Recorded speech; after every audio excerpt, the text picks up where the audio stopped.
right, we're going to start our journey into Revelation. Um, I'm going to do a little introduction this evening, uh, just to say a couple of things before we get into the book about the the way people have been interpreting Revelation in the past and now, and and then a little bit about my view of how we're going to proceed, um, and I want you guys to input also if there's anything you want uh, for us to look at specifically and deal with specifically, because this is a very um, it's an ancient book, and it's dealing with a culture that know we know a lot about, but we're not a part of it.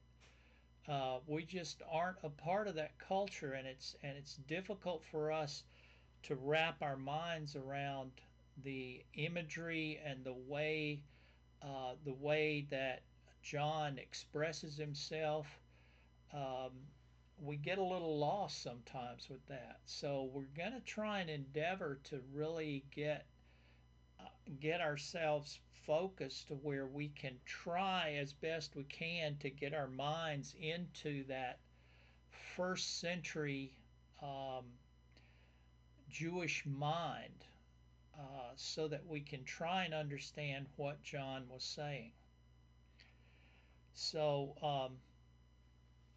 first thing I want to look at, and if you'll pardon me, I'm going to read a little bit of this because I I used long years ago.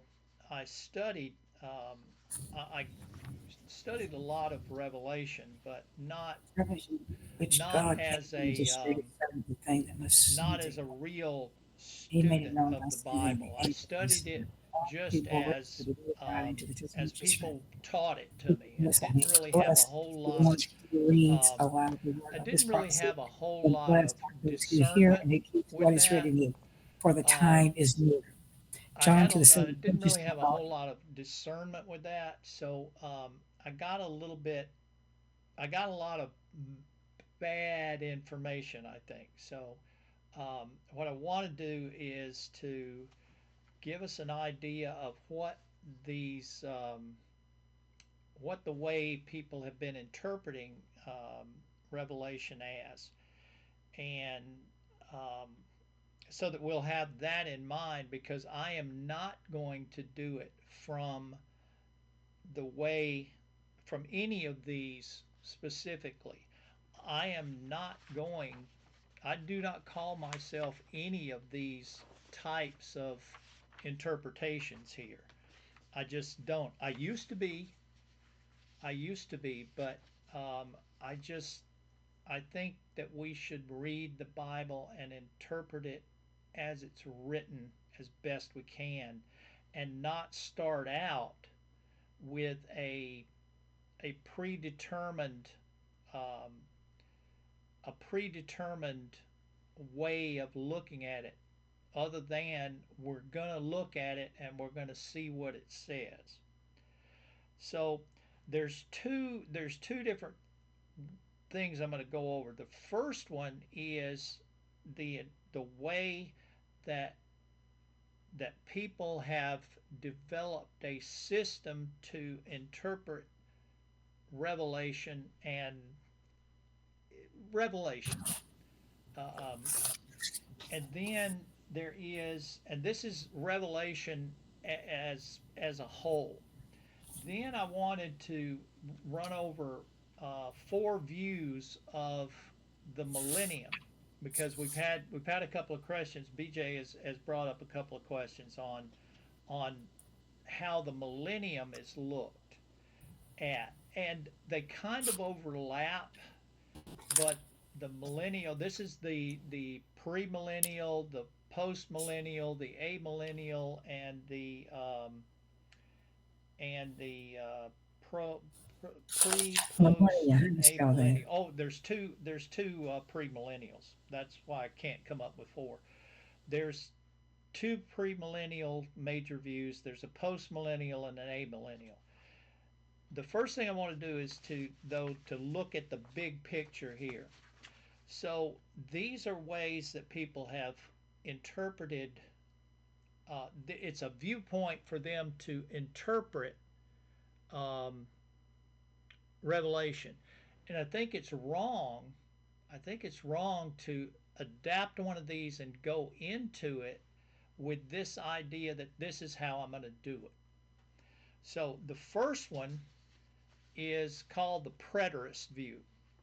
And like I said, I'm going to try and read this so that I'll get it right. The first is what we call the preterist view. This word has the inherent meaning of things happening in the past.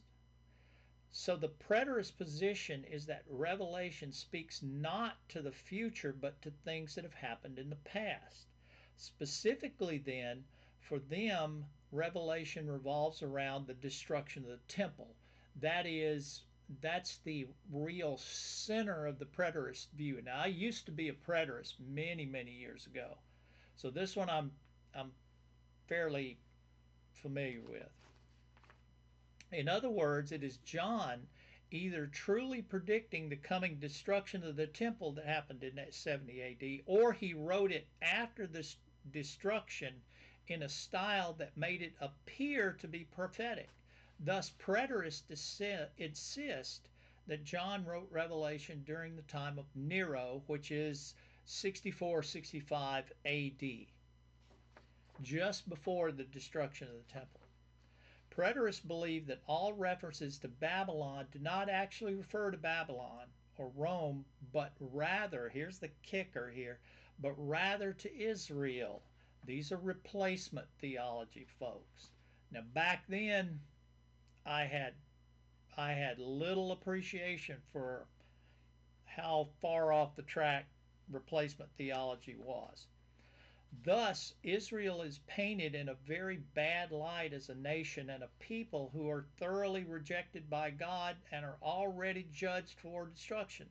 Thus, Israel becomes a great persecutor of the church, not Rome or Babylon. Preterists inherently believe that God is through with Israel, that God has completely and forever divorced his people Israel, and that he has replaced Israel with the church. Now, that's the Gentile church. Preterists are automatically replacement theology adherents, and the emergence of the modern state of Israel was not well welcome.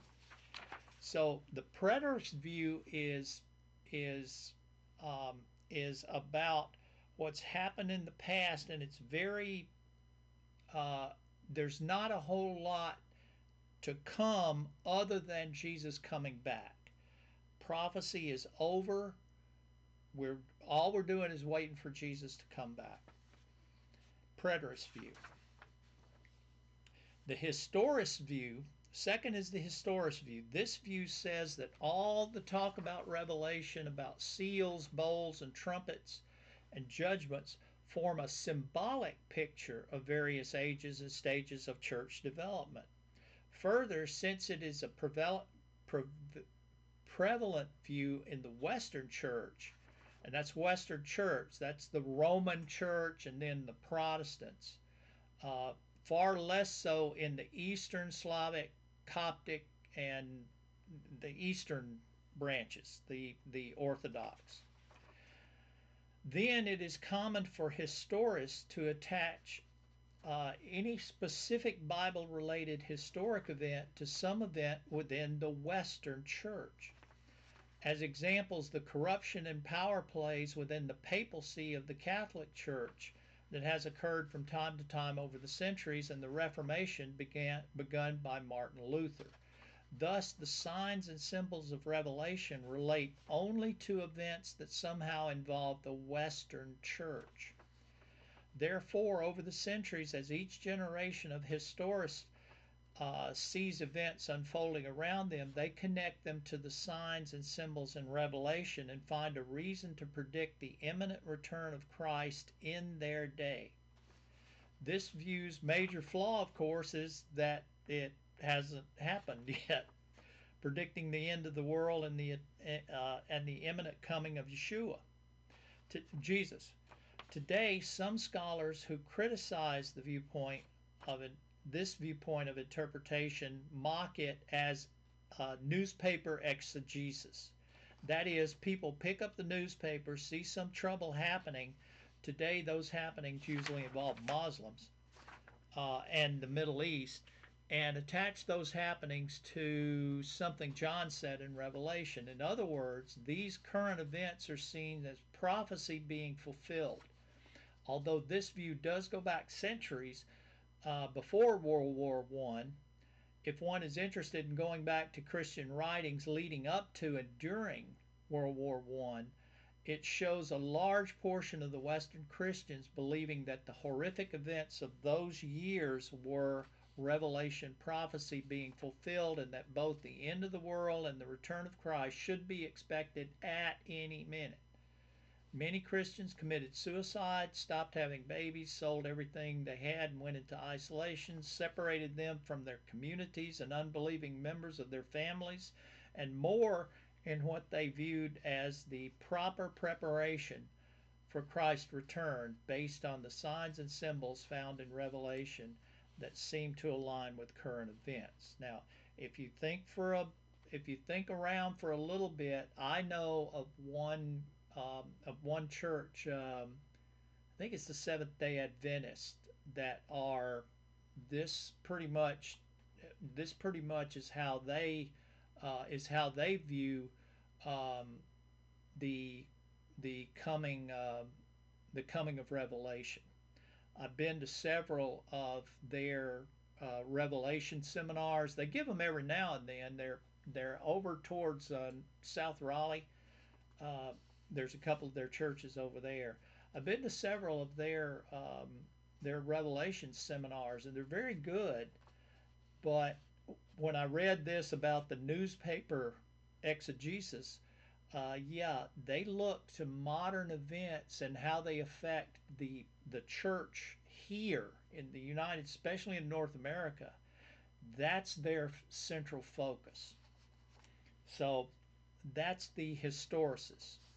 The futurist, the third view of interpretation is the futurist view. Futurists say that everything John had to say was, for a time, in the distant future to him, except perhaps for the letters to the seven churches. The futurists said that John's vision should be taken fully literally and chronologically. In other words, in the order that we find John presenting presenting his visions in Revelation, along with the content within them. It will be the same order that these things occur in history, but at a time that was future to him, and at least some of it still in the future for us. For example, according to the chronological order of John's visions, Israel will come back as a nation, and then, following that, the church will experience the rapture. Then there will be a tribulation period lasting 7 years. Afterwards, the Antichrist will reveal himself and begin to rule. And then finally, the nations of the world will gang up and attack and destroy Israel. Next, Christ returns to fight those nations and destroy them. The millennium begins with Jesus ruling. Later, Satan foments a rebellion that God puts down, and then later we enter the eternal realm as time comes to an end.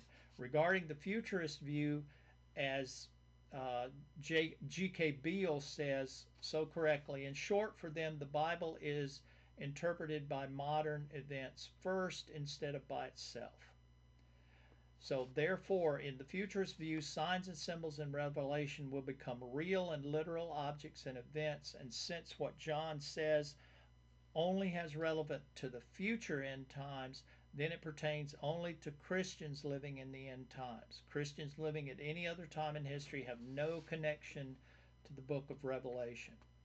A modified type of futurist view that still claims that the church is the true Israel, but there will be no pre tribulation rapture, Rather, believers will remain on the earth to suffer the 7 year tribulation.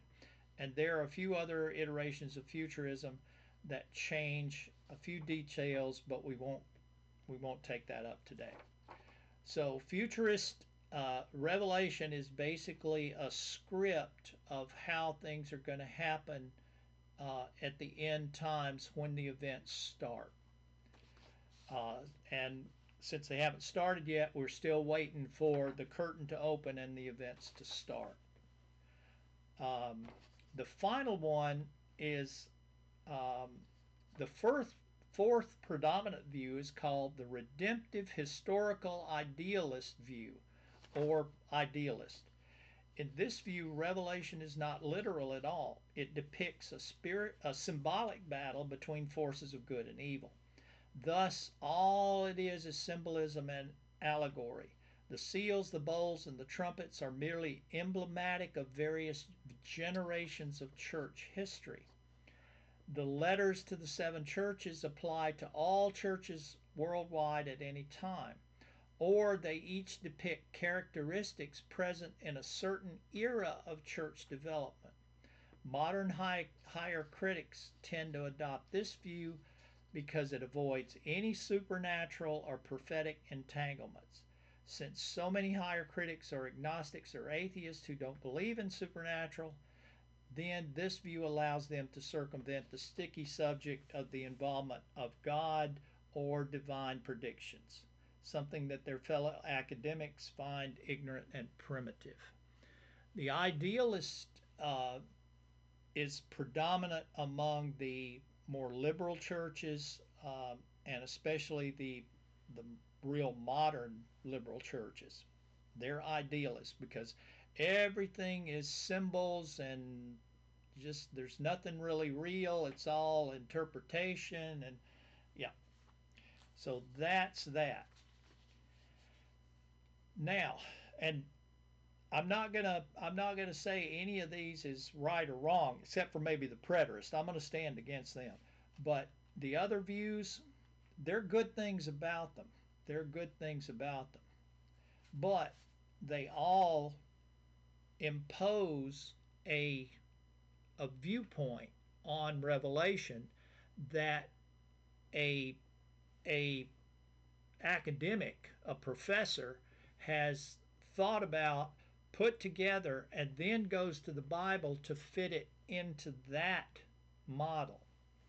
And that's where I'm going to say, yeah, okay, that's fine, but we're going to look at the Bible first.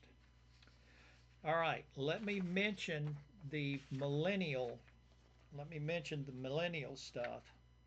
And there is a good article on the website of the Blue Letter Bible. If you look on just type in Blue Letter Bible, you'll find their website. In their study section, you'll find an article called "The Four Views on the Millennium," and this is a looks reasonable, straightforward explanation of the four types of millennialism that are prevalent in the church today. So I'm going to go over them briefly because I've always had a hard time with these. The first one, the first one here, let me find it. I think this is the preterist historical view. Dispensational premillennial. These are premillennialists, and this is dispensational, which means these are preterists. Uh, according to this, we are in the church age now. So the church age started at Pentecost, and we go through the church age until we come to a time when the rapture occurs.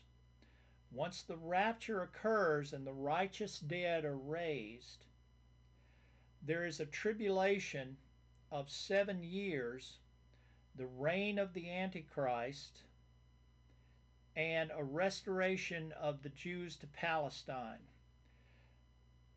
during this 7 year period, Jesus returns and the tribulation ends when Jesus returns. The tribulation saints and the Old Testament believers are raised at the end of that. The Battle of Armageddon occurs at the end of that, and that begins the millennial reign of Jesus on earth. Satan is bound for this time. Right at the end of that time, Satan is loosed. There's chaos, and then Jesus puts an end to it with the judgment of the wicked, and the eternal state begins. End of the world begins at the judgment of the wicked, and then we go into the new heavens and the new earth. That's dispensational premillennial. The historical premillennial, same thing. We go through a church age. We started the church age at Pentecost. We go through a church age, and then there is a great apostasy. There is a great falling away from the church. And this begins the tribulation period. There is no defined period. It's not in dispensational is seven years. In this one, there is no specific time. The tribulation occurs. The Antichrist rises to power and reigns, and the tribulation ends at the rapture when the righteous dead are raised and Christ descends. This starts the battle of Armageddon occurs.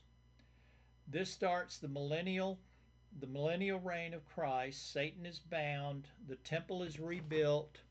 The priesthood sacrifices are restored. Same as the dispensational. Right at the end of the millennium, Satan is loosed. There is chaos. There is the battle of Gog and Magog. At the end, Jesus brings it to an end with the great white throne judgment. The wicked dead are raised to be judged, and then the end occurs, and we begin the new heaven and the new earth. That's historical premillennial.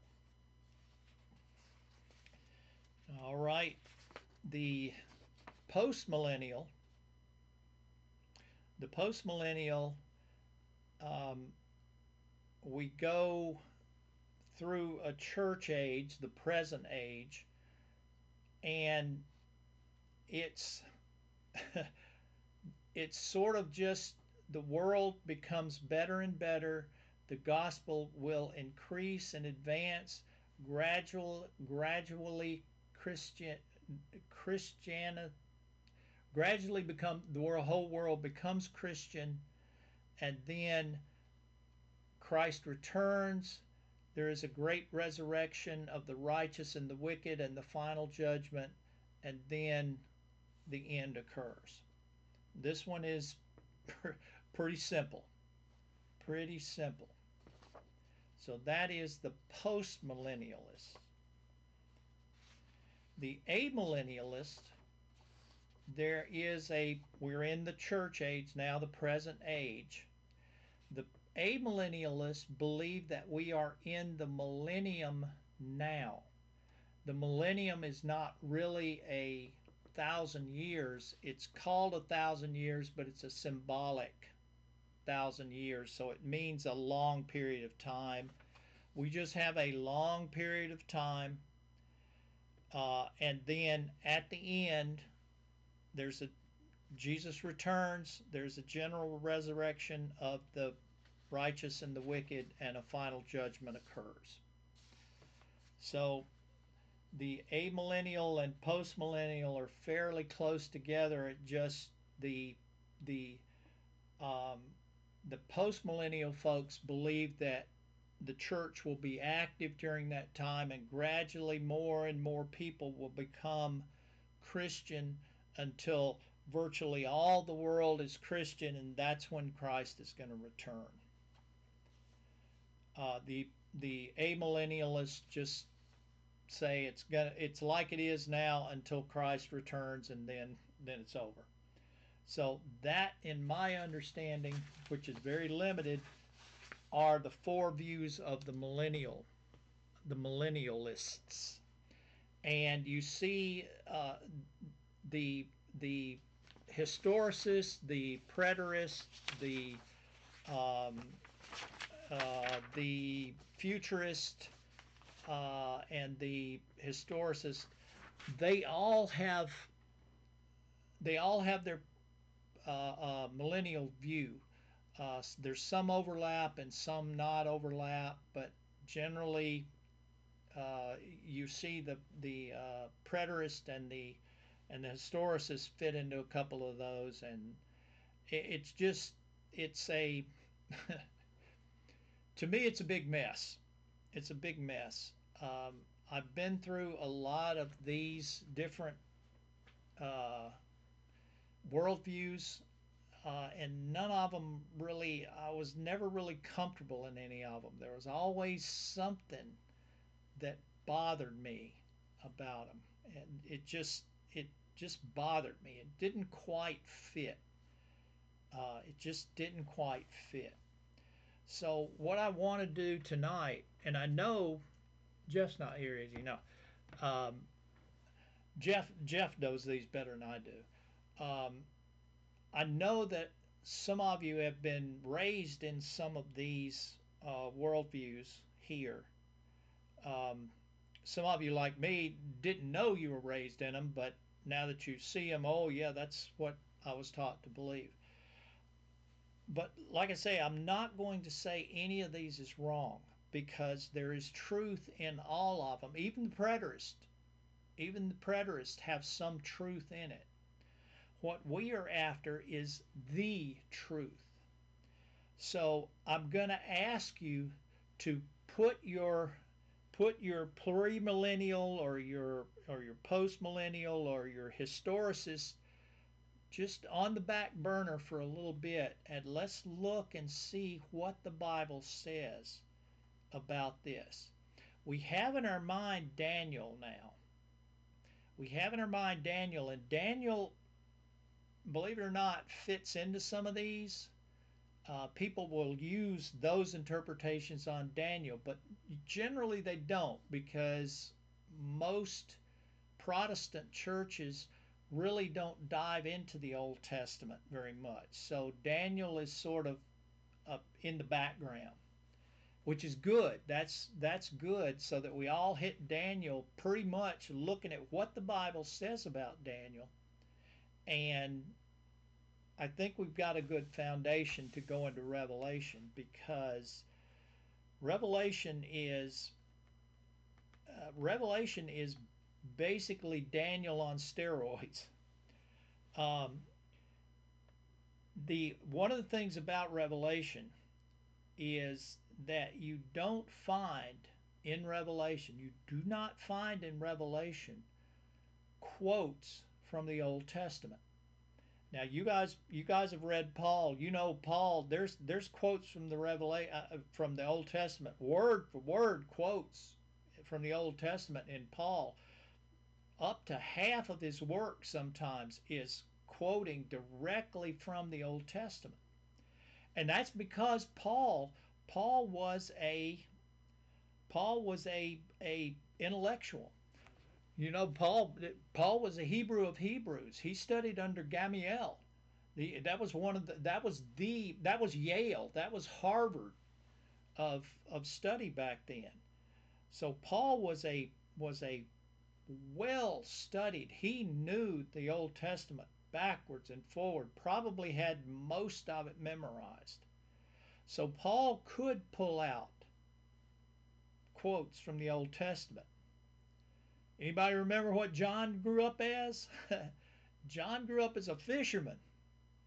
He knew that he was taught. He was taught in Hebrew school, he was taught in synagogue the Old Testament, but he was not taught it as an intellectual. He knew the Old Testament. Plus his 3 years with Jesus trumps anything that Paul learned from a from an earthly school. So John had the personal touch of Jesus in his understanding, but that still didn't put the verses in his head. When we look at the Old Testament, though, and you can read, in fact, I just got a book right here, just came in the other day. The Old Testament in the book of Revelation, this this scholar here has looked at the at the book of Revelation to see exactly what John was going for in Revelation, and there are over 500 times in the Old Testament when John alludes to something in the Old Testament. He can't quote it because he doesn't remember the quotes. But when he tells you something, you say, "Oh, he's talking about the 23rd Psalm, or he's talking about that section in Isaiah." So John quotes just as much from the Old Testament. He just can't remember the exact quote. He tells you about it. He creates an illusion that tells you, "Oh, he's talking about Zechariah now."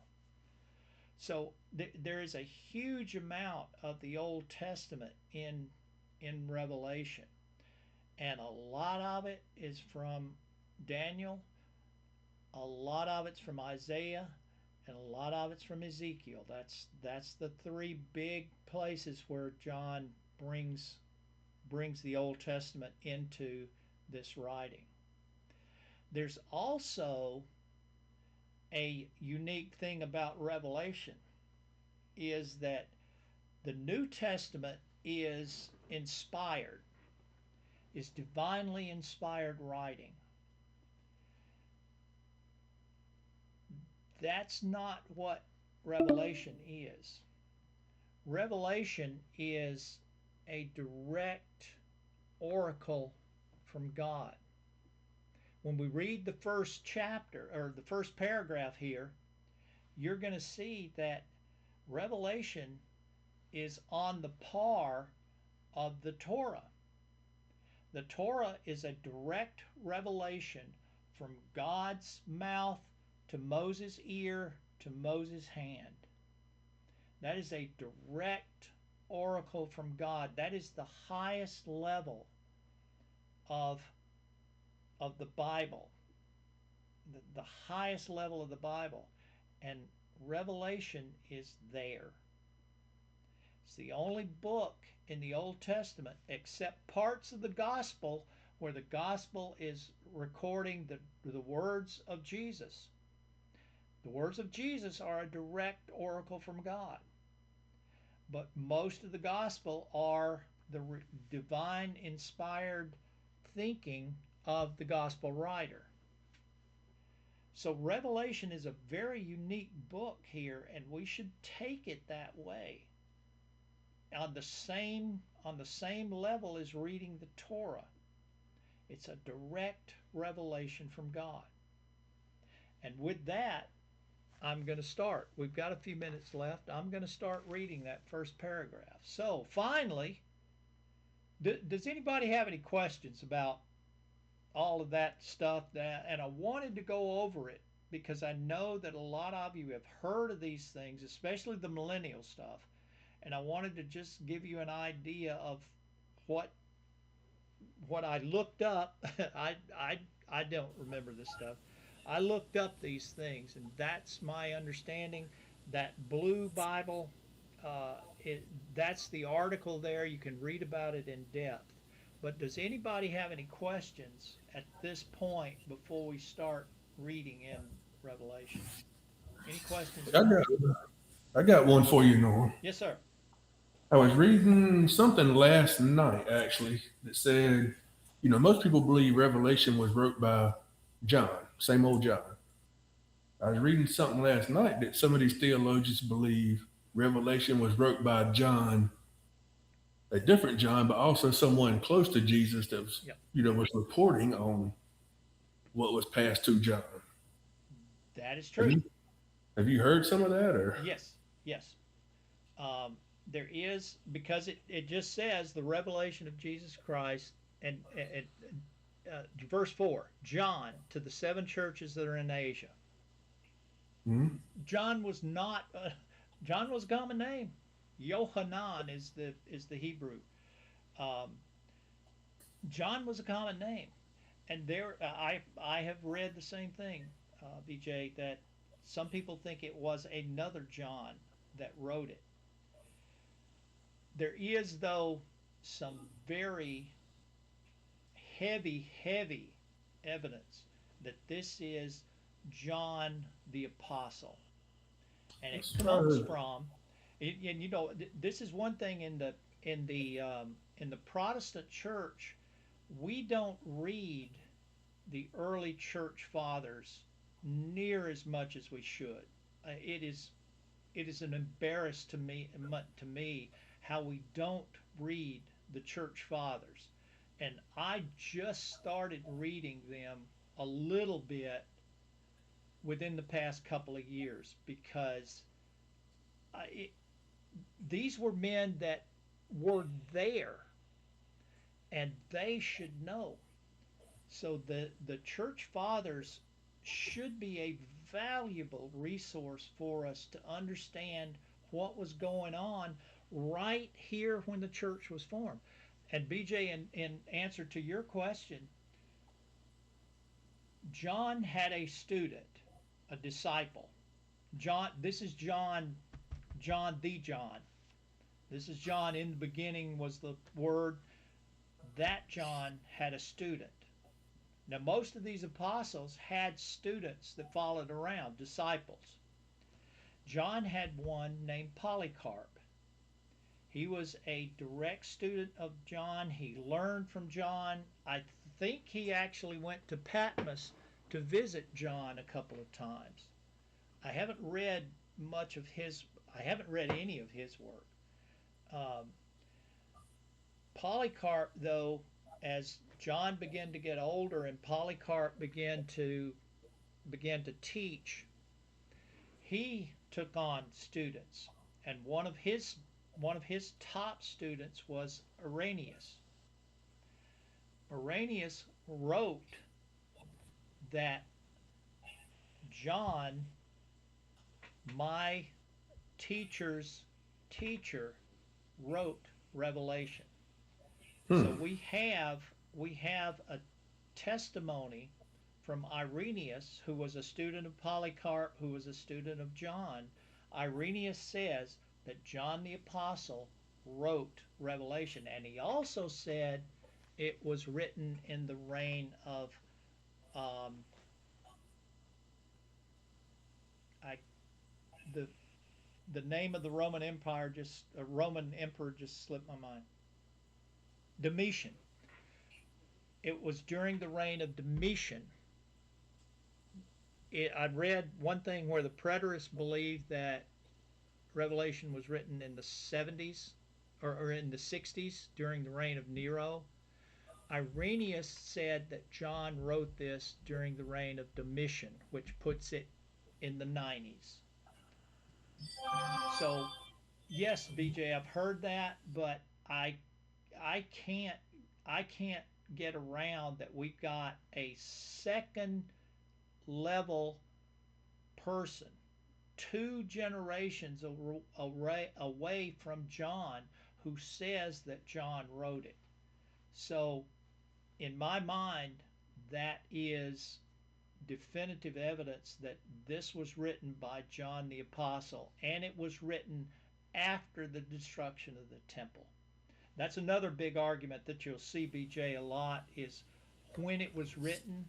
There's huge debate whether it was written during Nero, which would be before the destruction of the temple, or after the destruction of the temple during Domitian's reign.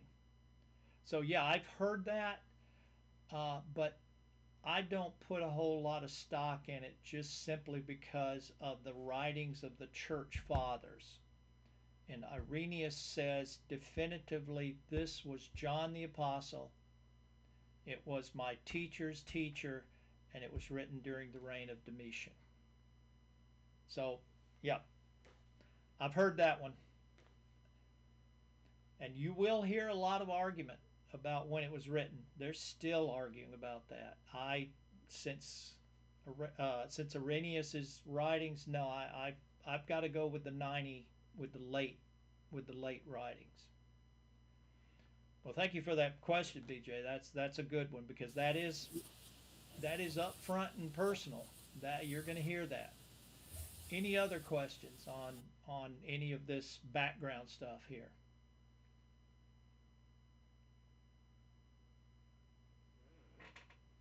Okay, I'm going to start and read this first chapter. Chapter 1 of Revelation. The revelation of Jesus Christ, which God gave to him to show his servants the things that must soon take place. He made it known by sending his angel to his servant John, who bore witness to the word of God and to the testimony of Jesus Christ, even to all that he saw. Blessed is the one who reads aloud the words of this prophecy, and blessed are those who hear and who keep what is written in it, for the time is near. There's a lot packed into that. This, if you those first two sentences, this is a revelation of Jesus Christ, but God the Father gave it to him, which God gave to him to show his servants. So this is God's revelation that God gave to his Son, and his Son gave it to an angel messenger who took it to John. So this is 1, 2, 3, 4. This is fifth hand knowledge. That's pretty close. God, the Son, the angel, to John, to us. So that is the chain of custody for this. God, Son, angel, John, to us. And John wrote it down. And this book also comes with a blessing. But it's a conditional blessing. Blessed is the one who reads aloud the words of this prophecy, and we're going to read it aloud, but blessed are those who hear and keep what is written in it, for the time is near. This is not just reading it aloud or reading it. You must hear it. And in Hebrew, that's Shema. That means hear and understand it. Hear and understand the words and keep what is written there. So you must hear it and understand it and put it to practice. But then there's a blessing that goes with it. It doesn't say what the blessing is, but God bless the people who read it and understand it and practice it. You will be giving a blessing. And hopefully by the end of this, we will all see a blessing come upon us for this study of Revelation. We're about at the end of the time. We got one paragraph done. That's about all I was hoping for. So, next week we will start with the 7 churches, and we will read them as if these are letters to 7 churches in Asia, and we'll see what they say. Any questions before we end it for tonight? Any No, questions thank at all? you, Norm. All right. Thank you, Norm. Good lesson. Thank you. Thank you, guys. All right. Thank you very much. Have a Have a good good week. weekend. You guys have a and we good will- week. Stay warm. It's going to be cold. Yeah. Yes. Yeah, Stay warm. And Denise, stay off that ramp. Oh, Oh, yeah, Denise, stay off the ramp. It's going to be cold. It's going to be icy. Stay inside. mm-hmm. call somebody. All right. Have a good weekend, everybody. We'll see you next You too. Thursday. Bye, everybody.